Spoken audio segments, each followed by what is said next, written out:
This is Algebra 2, Lesson 37 on page 167. The first part of this lesson is chemical compounds. You guys already know this. Atoms combine to form chemical compounds, yes. And each atom has a weight in terms of grams, typically. Now, what does hydrogen weigh? Do y'all know how much hydrogen weighs? Yeah, okay. So we're going to use a lot of hydrogen, but we are not going to use the decimal places. We are only going to use the whole numbers. And the weight will always be given. The weights will always be given. You don't have to have these memorized. So that's good. But hydrogen's used a lot. Oxygen is used a lot. But it doesn't matter what's used because we're going to give you the weight. Such that, okay, how much does hydrogen weigh? Let's just look at water. So how many atoms of hydrogen do we have? 2. So we have, what does each one weigh? Each hydrogen weighs about, rounded to the whole number. 1. Right, each one weighs 1, so that in this compound we have 2, right? If I'm looking at H2O, in this compound the hydrogen weighs 2. Make sense? And the oxygen weighs 16. We only have 1 of them. So what would be the total weight of the compound? 18. All right, so let's say I wanted a compound. That's called, do you know what this is called? This is called the molecular weight. Yeah? It's the formula for mass? No, it is the formula mass. It is the formula of? No, It's formula mass. Formula mass. There we go. Not the formula of mass, right? Okay. Let's suppose that I have 3,200 grams of hydrogen. And I asked, so how many grams of oxygen would I have? This is just a ratio table. It's just cross multiplication. So even though it's a chemical compound, you're simply going to build a ratio table and solve it. Okay? So this is less like chemistry and more like algebra. All right? So how many oxygens would I have? Yes. 25,600. 25,600. Anyone else get that? Yes? Okay. Well, that is example 1. What I could have asked, what is the total weight of the water? Couldn't I? Could have asked any of those. But you're going to use a ratio table. Your weights are going to be given to you. All right, so let's look at example 2. The chemical formula, I'm on page 168. The chemical formula for ammonia is NH3. This tells us that each ammonia molecule contains 1 nitrogen atom and 3 hydrogens. If we have 510 grams of ammonia, that's the total, right? The total is the ammonia. How much does the nitrogen weigh? Well, we have to look at one of the compound. All right, so we have 3 hydrogens. We know that's 3. Each nitrogen, do you see how it tells us weighs 14? So that the total is 17.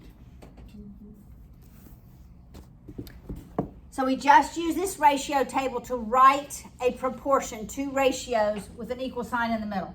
So it's 14 over 17 equals X over 510. So really nothing new, sounds different, right? The words are simply different.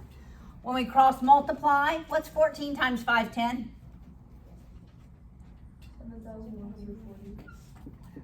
40 equals 17x, because we multiply the other way. The equal sign stays in the middle.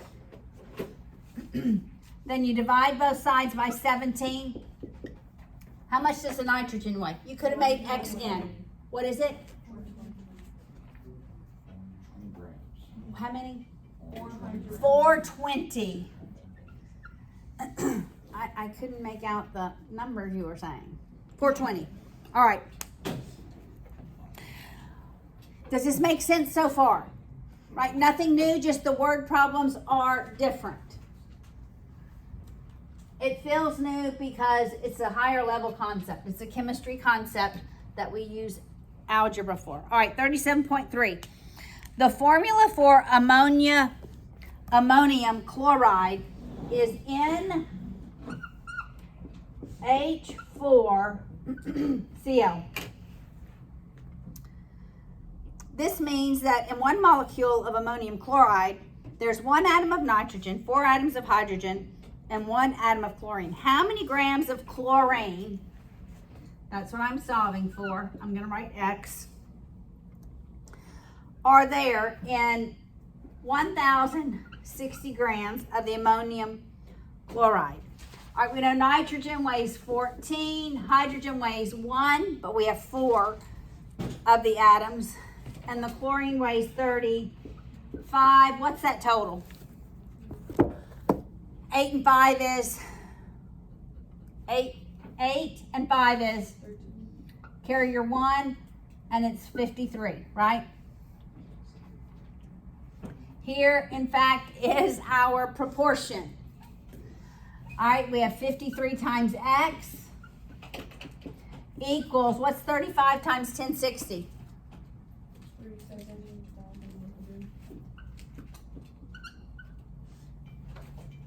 Then you divide both sides by 53. How much chlorine do we have? 700 even? 700 even. All right, let's remind ourselves about parallelograms. What are some absolutes that are always true about every parallelogram? Every one of them. So this is going back to geometry. What is true about every parallelogram? Yes? We have 2 pairs of parallel sides. 2 pairs of parallel sides. So let's label this A, B, C, D. So AB would be parallel to DC, and AD would be parallel to BC. All right, that is absolutely true. What else do we know? Nora? The diagonals bisect each other such that where they intersect, it's bisected into 2 equal parts. What else do we know, Evie? Opposite angles are equal. So angle A is equivalent to angle C, and angle B is equivalent to angle D. Correct? Yes. Go ahead. The sum of any 2 adjacent angles is equal to 180. Right, adjacent angles, like A and D, and A and B, their sum is 180 degrees. They are supplementary. One more thing I can think of.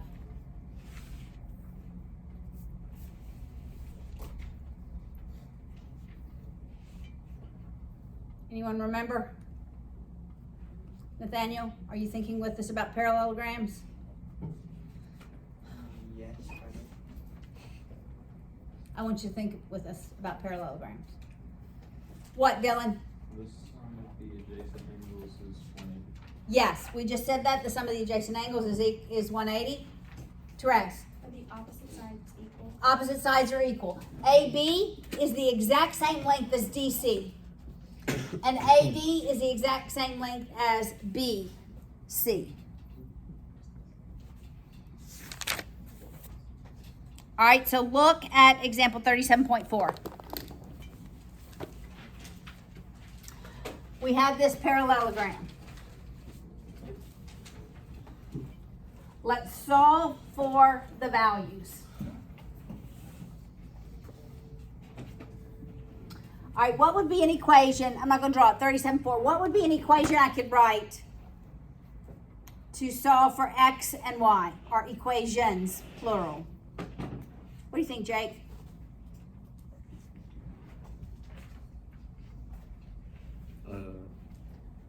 Wait, where are we? On the top of page 170. I need to solve for x and y. You know, x plus 2 equals 7, X plus 2 equals 7, and y plus 7 equals 4. and y plus 7 equals 4. How in the world can y plus 7 equal 4?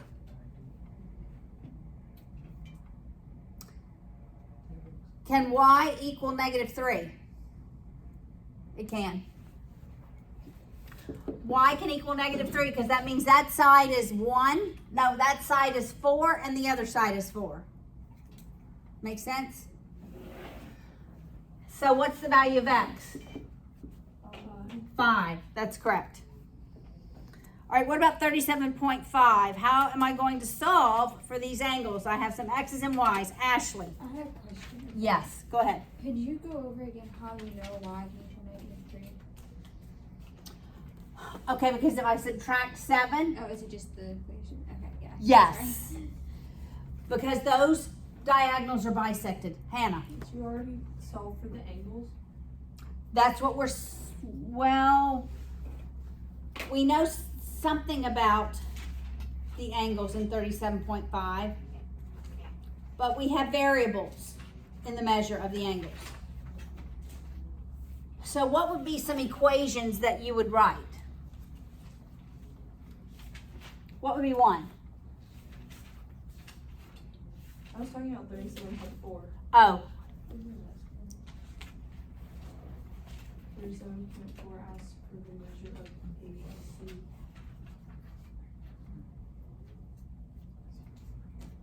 do we, okay, BAD. All right. Yeah, we didn't solve for the measure of ADC, measure of angle ADC, nor the measure of angle DCB. Yeah, I didn't think it asked for it either. But it told us that BAD was 65. So the measure of BAD is 65 degrees. That's that whole angle. So what is ADC? Nora. 115. Has to be 115 because the sum of them has to be 180. What about DCB? DCB. It's just 65. It has to equal this because they are opposite. So adjacent, the sum is 180. Opposite, they are equal. All right, now let's go to 37.5. Yes. Can I give you one? Give me, yes. Go ahead. Would it be 10x plus 50 plus 5x plus 10 equals 180 degrees? 10x plus 50 plus what? 5x plus 10, Yeah, equals what? 180. That is correct. And we could solve for x, but what is the next equation we could write? What's the other equation, Nathaniel? For 37.5.